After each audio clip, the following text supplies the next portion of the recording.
아니 설교하는데 박수를 쳐주시니까 그것도 마음이 좀 괜찮네요. 저만 쳐주는 거죠? 누가 그러시더라고요. 목사님 뭘 걱정하십니까? 친정에 와서는 그냥 만나기만 해도 좋다 그러시더라고요. 친정이 오는 마음으로, 기쁜 마음으로, 즐거운 마음으로 이렇게 뵈러 왔습니다. 이렇게 처음부터 이렇게 보니까 그 얼굴에 안면이 있어서 너무 좋고, 너무 감사합니다. 불러주셔서 감사하고 함께 말씀을 나눌 수 있어서 감사합니다. 특별히 시편 69편 31절의 말씀처럼 하나님은 항소 한 마리값 예불만큼이나 찬양을 기뻐 받으신다 그랬거든요. 근데 하나님께 찬양을 올려드린 이 찬양대 요즘 말로 대박입니다. 마음이 막 설레기 시작했습니다. 하나님이 너무 기뻐하실 것입니다. 우리가 교회 나올 때 300만 원, 500만 원 이 항소 한 마리 값이 헌금은 가져오지 않지만 이 찬양을 올려드릴 때 막 기뻐 받으시는 거거든요. 그러니까 몸과 마음과 정성을 다해서 세포 하나하나가 주님께 막 찬양을 드리는 거예요. 이렇게 조용하게 드리면 안 되고 기쁜 마음으로, 아셨죠?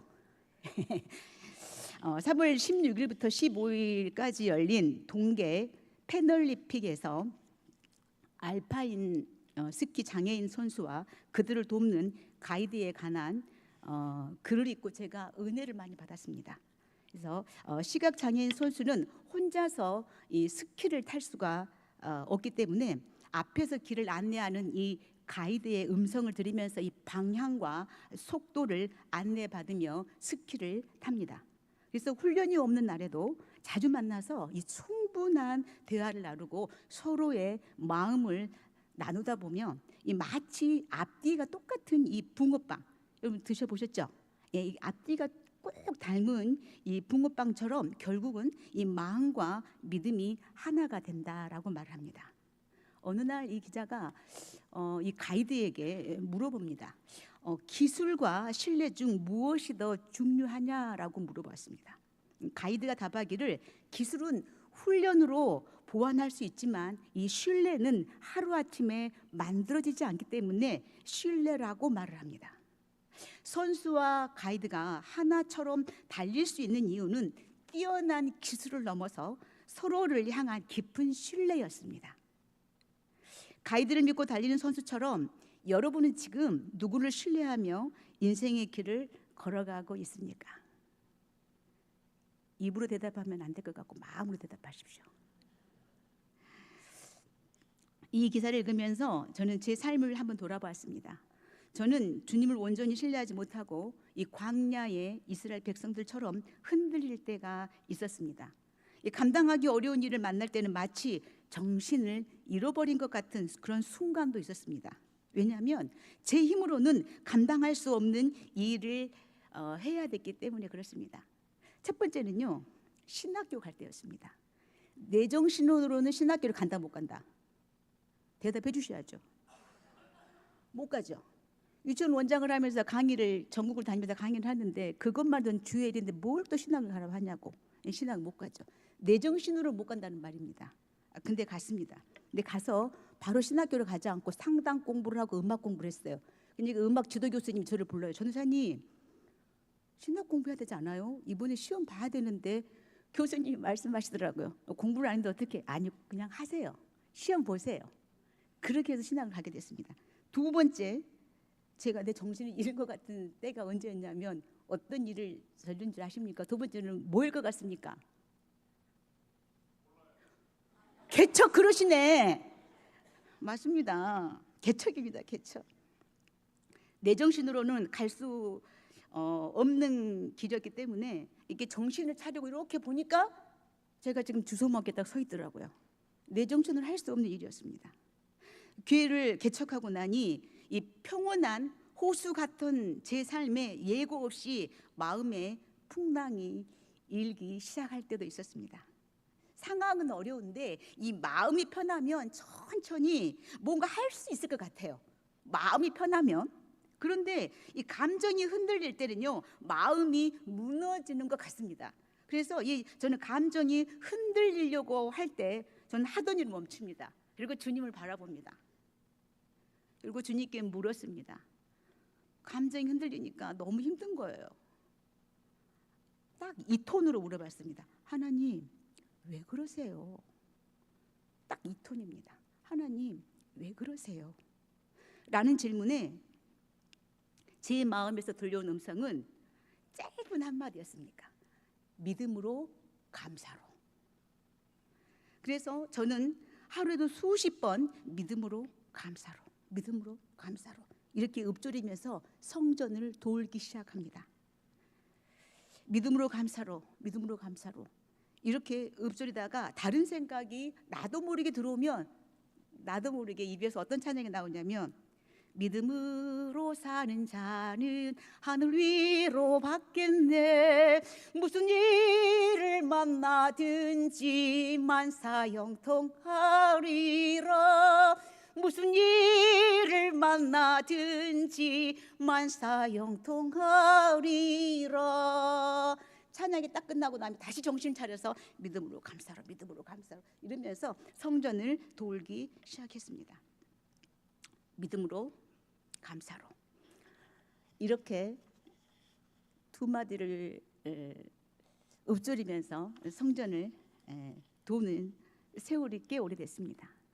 그런데 폭풍 같은 현실 속에서도 믿음으로 감사로 이렇게 고백하면 주님은 저에게 찾아오셔서 기쁨을 선물로 주십니다. 놀라운 것은요, 이 환경은 변한다 안 변한다?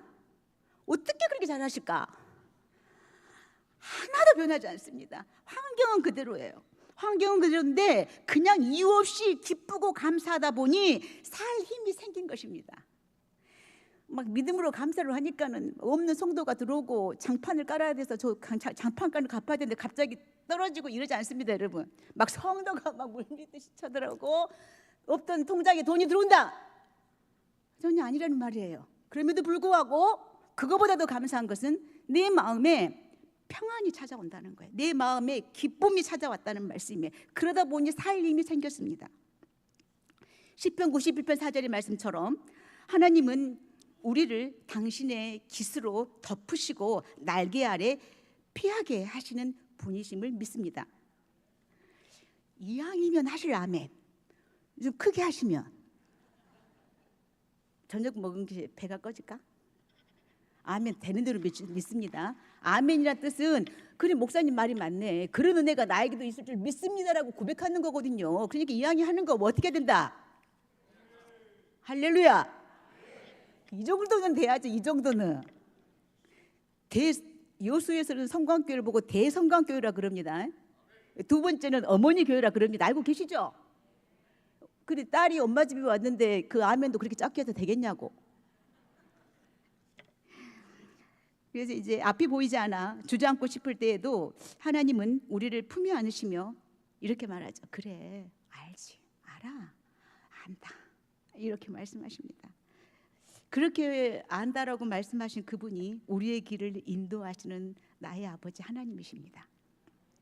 그러므로 우리는 스스로에게 물어보아야 됩니다. 그러면 지금 나는 나그네로 살아가고 있는가? 아니면 순례자로 살아가고 있는가?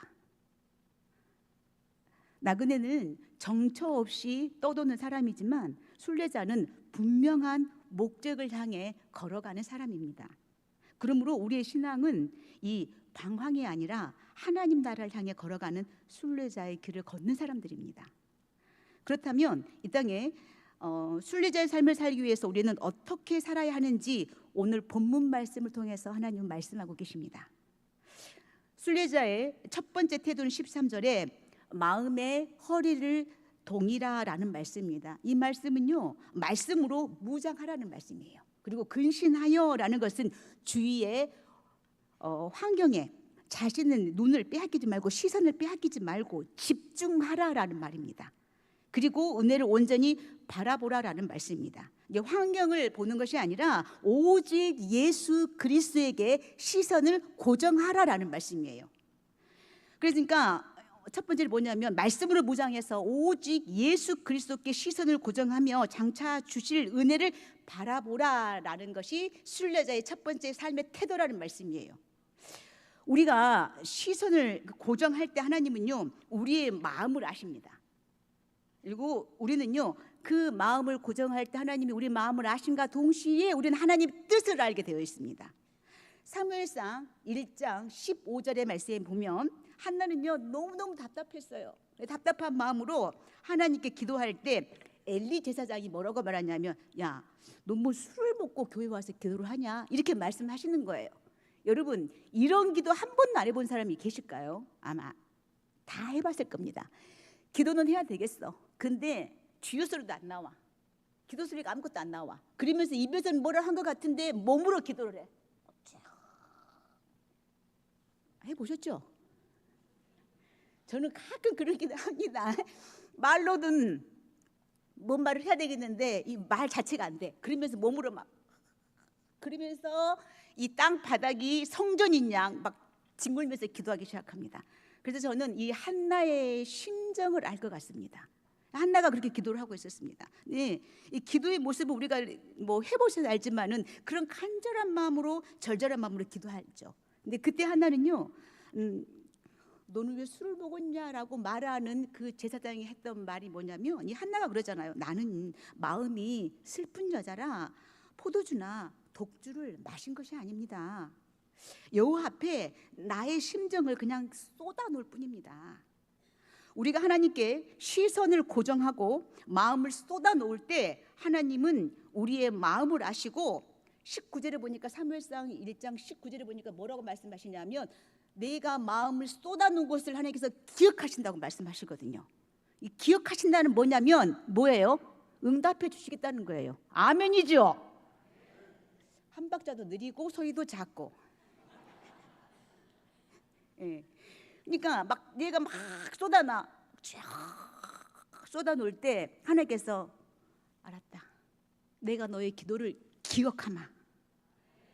그래서 한나의 기도를 응답하십니다. 아이가 없어 이 괴로워하던 한나는 하나님께 마음을 쏟아 절절히 기도하는 가운데 하나님의 마음을 알게 됩니다. 자기가 기도하다 보니 아버지의 마음을 알게 되는 거예요. 그래서 한나가 말합니다. 아들을 주시면 하나님께 드리겠다고 서원합니다. 사랑하는 성도 여러분, 순례자는 하나님의 말씀으로 무장하고 환경을 바라보는 게 아니라 하나님을 바라보며 이 마음을 쏟아놓는 사람이 순례자의 삶의 모습입니다. 그리고 누가복음 5장 4절의 말씀에 보면 전문가도 해결할 수 없는 일을 주님께서 해결해 주신 말씀이 나옵니다. 밤새도록 수고했지만 고기를 한 마리도 잡지 못했던 어부 이 베드로에게 예수님은 깊은 데로 가서 그물을 던져라. 에야디야 어부 아저씨, 베드로는, 교회학교 선생님들은 안 계시구나. 베드로는 순종했어요. 베드로는 순종했어요. 그 베드로는요, 그 말도 안 되는 말인데도 불구하고 순종했어요. 어야디야 어부 아저씨, 베드로는 순종했어요. 야호 야호 신난다. 한 배 가득 잡힌 고기. 베드로는 말도 안 되는 말에 순종했더니 놀라운 일을 체험했다라는 말씀입니다. 여러분, 이게 지금 경험이 많은 어부가 밤새 고기를 잡지 못했는데 목수 출신인 예수님의 말씀이 얼마나 설득력이 있었겠습니까? 그런데 베드로는요, 자신의 생각과 이 경험을 내려놓고 오직 하나님 말씀에 뭐 했다고요? 그렇죠, 순종했대요. 순종하여 그 그물을 내렸더니 정말로 놀라운 일이 일어났습니다. 한 마리도 잡지 못했던 고기를 잡기 시작합니다. 하나님한테 뭐 할 때? 자기 경험을 내려놓고, 자기 생각을 내려놓고 하나님 앞에 말씀에 순종했을 때 일어나는 일입니다. 우리도 자신의 생각과 이 경험만 붙들고 있으면 하나님의 역사는 절대 일어나지 않습니다. 그러나 그것을 내려놓고 하나님의 말씀을 삶의 기준으로 삼아 주님께 시선을 고정할 때 바로 인간의 경험이 끝나는 그 끝자락에 하나님의 능력이 시작되는 줄 믿습니다. 아멘이죠? 바로 인간의 생각과 이 경험을 내려놓는 순간입니다. 여러분, 나의 생각이 중요하지 않습니다. 그래서 아버지의 생각이 중요한 것입니다. 베드로가 자신의 생각을 내려놓고 말씀에 순종했듯이 우리가 주님께 시선을 고정할 때 하나님은 우리가 생각한 것보다 훨씬 큰 일을 이루십니다. 인생을 걷다 보면 때로는 암흑 같은 동굴을 만나는 순간도 있지만 주님이 함께 하시면 그 동굴이 끝이 없는 이 절망이 아니라 반드시 지나가는 터널이 됩니다. 그 터널 하나 둘 이렇게 지나갈 때마다 우리 마음에는 영적인 근력이 생기고 이 비바람이 불어도 흔들리지 않는 믿음의 힘이 생깁니다. 우리가 기억할 것은 우리는 이 땅을 방황하며 떠도는 나그네가 아니라 하나님의 약속하신 길을 걸어가는 순례자이라는 사실입니다. 여러분, 순례자로서 첫 번째 태도는 하나님의 말씀을 묵상하는 것입니다. 그리고 환경이나 상황을 바라보는 것이 아닙니다. 오직 주님께 시선을 고정하는 것입니다. 저는 저녁에 아침에 출근하면 저녁에 이게 퇴근하기 전에 말씀을 보고 기도를 합니다. 말씀 보고 기도를 하는데 하나님께 저에게 주신 찬양이 있습니다. 놀라워라 주의 말씀, 나를 살리신 주의 말씀. 놀라워라 주의 말씀, 날 세우는 주의 말씀. 은혜의 말씀, 날 세우는 주의 말씀.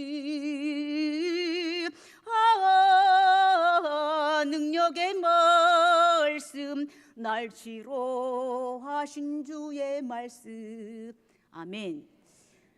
오늘 갑자기 기도하는데 이 찬양을 저에게 주셔서 제가 얼른 핸드폰을 꺼냈습니다. 그래서 바로 녹음을 시켰죠. 그랬더니 그렇구나, 이 말씀을 보니까 하나님의 말씀은 쓰러지려고 하는 나를 이렇게 세우는 하나님의 능력의 말씀이었습니다. 그리고 내가 죽고 싶을 만큼 힘들 때 나를 살리는 것도 하나님의 말씀이었습니다. 힘들어하는 나를 위로하신 것도 하나님의 말씀이었습니다. 나의 아픈 상처, 내가 몸이 아플 때 말씀을 통해서 말씀을 듣기만 하는데도, 말씀을 읽기만 하는데도 그 말씀은 나를 치료하는 말씀이었습니다. 그래서 금방 했던 찬양을 그렇게 주시는 거예요. 그렇구나. 능력의 말씀, 날 치료하신 주의 말씀. 은혜의 말씀, 날 살리는 주의 말씀. 그래서 내가 이 찬양을 주셔서 영으로 주신 거기 때문에 너무 감사했어요. 그렇구나. 히브리서 4장 11절 말씀처럼 하나님의 말씀 힘이 있지만 나를 아픈 것을 치료하시는구나. 여러분, 주일 때, 수요일 때, 새벽 때 목사님 설교하실 때 아멘만 해도 내가 아픈 상처가 치유받는 놀라운 역사가 일어나는 줄 믿습니다. 그리고 예배 시간에 빠져야 되겠죠. 그러시면 안 됩니다.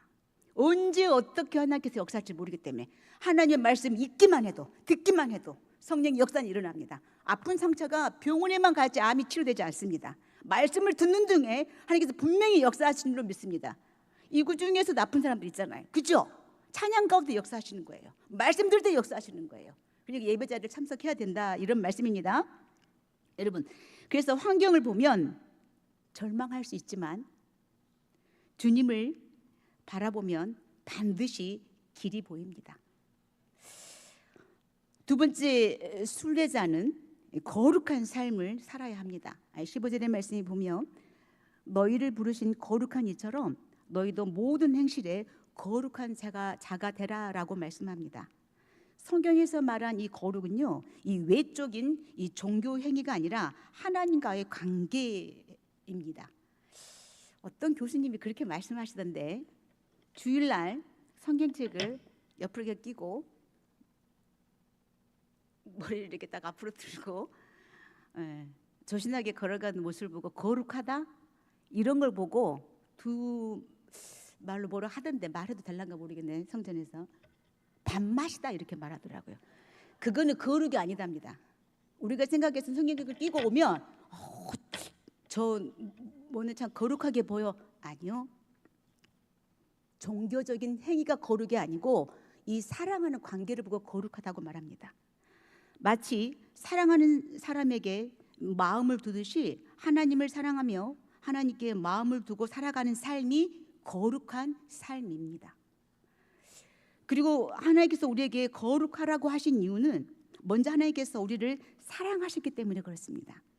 레위기 11장 45절에는 내가 거룩하니 너희도 거룩하라는 말씀은 하나님이 먼저 우리를 사랑하신 그 사랑의 표현으로 하나님은 독생자를 이 땅에 보내셔서 그 사랑으로 우리를 구원하셨습니다.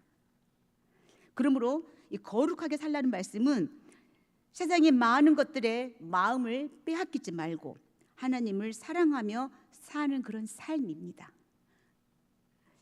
사랑하는 사람이 눈앞에 있는데 이 앞에 웅덩이가 있다고 여러분 그 사랑하는 사람한테 가는 걸 포기하겠습니까? 아무리 아름다운 꽃이 있어도 그 꽃에 마음을 여러분 뺏기겠습니까? 사랑하는 사람이 있다면 어떤 상황에서도 그 사람에게 분명히 가려고 할 것입니다. 우리의 신앙도 마찬가지입니다. 우리는 주님이 기다리시는 그 목적지를 향해 나아가는 사람들입니다. 신앙은 무엇을 하느냐보다 주님을 사랑하기 때문에 하는 것입니다. 그러므로 우리의 신앙은 의무가 아니라 사랑에서 시작되어야 합니다. 그런데 어떤 사람은 이 거룩을 이 사선 이렇게 비껴지는 이 사선을 긋고 담을 쌓는 것으로 생각합니다. 그러나 그것은 절대 거룩이 아닙니다. 거룩한 사람은요 사람을 밀어내지 않습니다. 그래서 이 사선을 긋고 넌 아니야 이렇게 말하지 않는다는 거죠. 예, 사랑으로 하나님과 이 사람을 향해 나아가는 사람이 거룩한 사람입니다. 사랑하는 성도 여러분, 거룩하게 살고 싶습니까? 그러면 사랑하십시오. 세 번째, 순례자인 우리는 두려움으로 지내라고 17절에 말씀하십니다. 여기서 두려움은 하나님을 향한 경외심으로 하나님께만 집중하는 삶의 태도입니다. 예를 들어서 이런 거죠. 왕이 신하에게 말합니다. 아랫 마을에 가서 옹달샘에 가서 물을 좀 떠오라고 말합니다. 그러면서 야, 그 대신 너가 한 방울이라도 물을 흘리면 목숨을 면하지 못할 거다라고 말합니다. 신하는 물을 들고 이렇게 오는 거죠. 물을 들고 오면서 어디에다가 이 손에 있는 물에다가 집중하고 옵니다. 집중하고 이 물이 떨어질까 봐, 한 방울 떨어질까 봐 집중하면서 왕에게 이 또 물을 갖다 드립니다. 그러니까 왕이 뭐라고 말했냐면 이 신하에게 야, 요즘에 그 길가에 능수화가 참 예쁘게 폈던데 너 오는 길에 혹시 능수화를 본 적이 있느냐라고 물어봅니다. 그렇게 묻자 이 신하가 뭐라고 대답을 하냐면 아니요, 이 물이 흘릴까 봐 다른 것을 절대 엮는 줄도 하지 못하고 내가 이 물만 바라보고 물을 가지고 왔습니다 라고 말합니다. 이처럼 하나님을 두려워한다는 것은요 세상의 마음을 빼앗기지 않고 하나님께만 마음을 두고 살아가는 것입니다. 그러나 사도 바울도 디모데후서 4장 7절에 그래서 나는 선한 싸움을 싸우고 나의 달려갈 길을 마치고 믿음을 지켰다라고 고백합니다.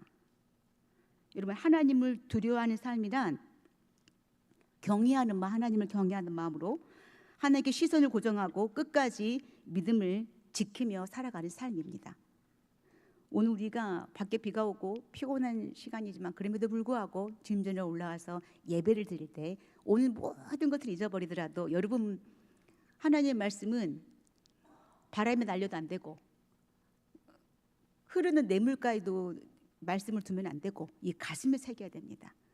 여러분들 잊지 말아야 될 것은 나는 목적이 있어서 살아가는 순례자이다.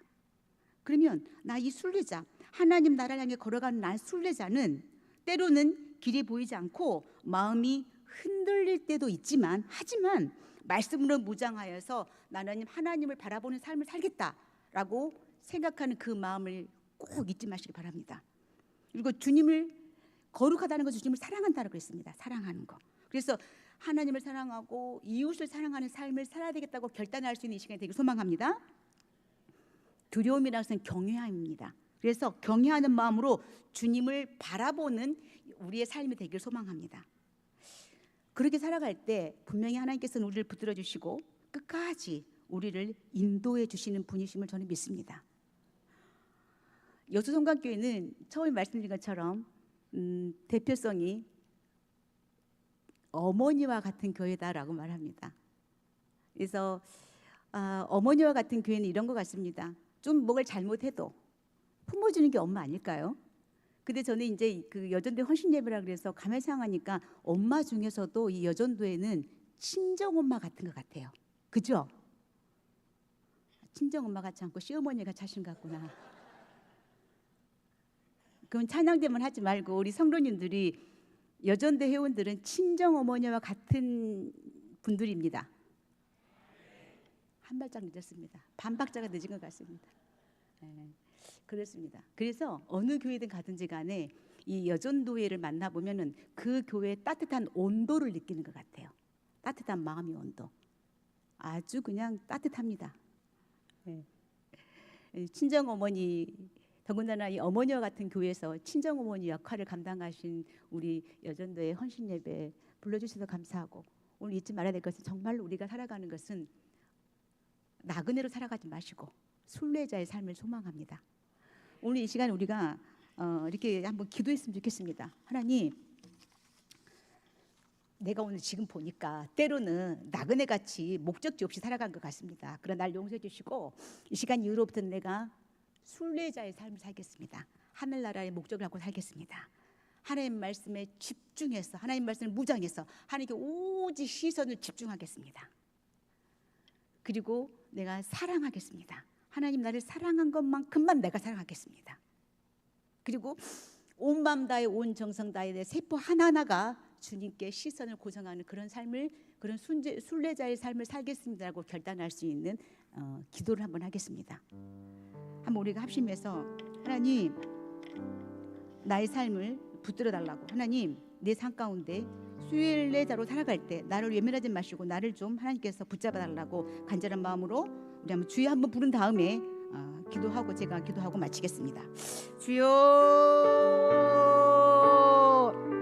오 주여, 나의 아버지 시간을 감사드립니다. 아버지 하나님이시여, 오늘 특별히 여수성곽교회 헌신예배로 하나님께 영광 드립니다. 아버지 하나님, 베드로전서에 나오는 1장의 말씀처럼 순례자의 삶은 그렇습니다. 목적이 있는 삶입니다. 주님 나라를 향해서 한 걸음 한 걸음 나아가는 삶입니다. 아버지, 그럼에도 불구하고 나는 하나님을 아버지라고 부름에도 불구하고 나는 순례자의 삶이 아니라 나그네 같은 삶을 살았음을 시간 고백합니다. 주여 용서하여 주시옵소서. 성령의 시간 간절히 바라는 것은 내 삶 가운데 아버지께서 순례자의 삶을 살아가도록 결단할 수 있는 귀한 믿음 주시니 감사합니다. 오직 하나님의 말씀으로 무장하게 하시고 오직 하나님을 바라보게 하시고 아버지 주님의 뜻을 따라서 주님을 사랑하며 내 이웃을 사랑할 수 있는 귀한 종들의 삶이 될 수 있도록 주님 도와주시옵소서. 성령이여 성령이여, 내 세포 하나하나가 아버지 주님께 집중하기로 원하며 주님의 말씀에 의지하여 순종할 수 있는 믿음을 허락하여 주시옵소서. 오시어 감사드리옵나이다. 아버지 특별히 아버지 대성광교회 아버지 어머니와 같은 이 교회가 아버지 은혜 가운데 단단히 세워지게 하시니 감사합니다. 주의 말씀이 잘 세워진 교회가 되게 하시고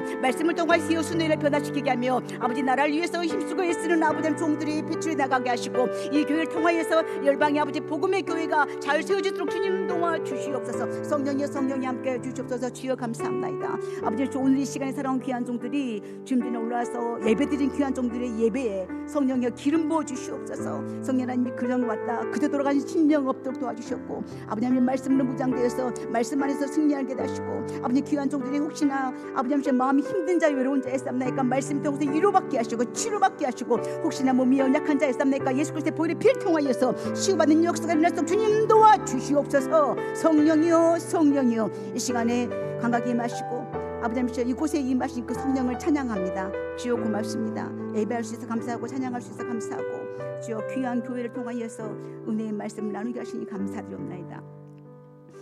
할렐루야. 주님을 찬양합니다. 오늘도 저희들에게 좋은 날을 허락해 주시고 구별해서 주님 전에 올라와 마음을 다하여서 예배하게 하시니 감사드립니다. 아버지 하나님, 우리는 하나님을 아버지라고 고백하며 나는 나그네 삶이 아니라 순례자의 삶을 산다고 하면서도 내 생각과 내 뜻대로 살아간 것들 너무 많았습니다. 주님 용서하여 주시옵소서.